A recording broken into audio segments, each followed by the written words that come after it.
তো নমস্কাৰ, আমেৰিকাৰ এখন বিখ্যাত বজাৰলৈ আপোনালোকক নিব বিচাৰিছোঁ। লেম্বৰগিনিখন ষ্টাৰ্ট কৰি ল'লোঁ, লৈ আপোনাৰ পথৰ শুকান জলপ্ৰপাতৰ মাজে মাজে যাত্ৰা আৰম্ভ কৰিলোঁ আৰু কি মনোমোহা দৃশ্য আপোনালোকক দেখাইছোঁ চাওকচোন। পথৰ দুই কাষে দুখন প্ৰকাণ্ড সাগৰ আৰু সাগৰৰ মাজে মাজে আমি যাত্ৰা আৰম্ভ কৰিছোঁ। কি সুন্দৰ এটা পৰিৱেশ। তো আমি যাত্ৰা আৰম্ভ কৰাৰ মাজতে এখন শুকান মাছৰ বজাৰ পালোঁ। শুকান মাছৰ বজাৰখনত পৃথিৱীৰ বিখ্যাত গানটো মনত পৰি গ'ল।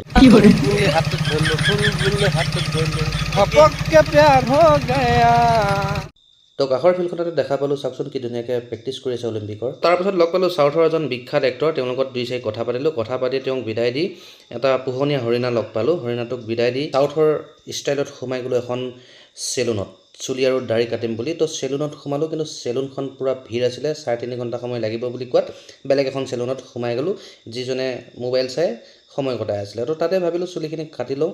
তো চুলিখিনি কটাৰ লগে লগে আমাৰ লণ্ডনৰ যিজন কেমেৰামেনজনে অলপ ফুটেজ ল'লে মোৰ।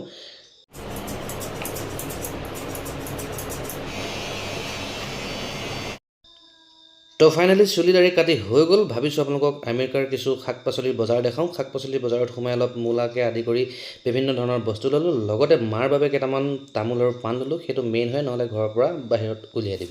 তো চুলি দাড়ি বজাৰ সোমাৰ কৰি ফাইনেলি আহি ঘৰ পাই গ'লোঁ।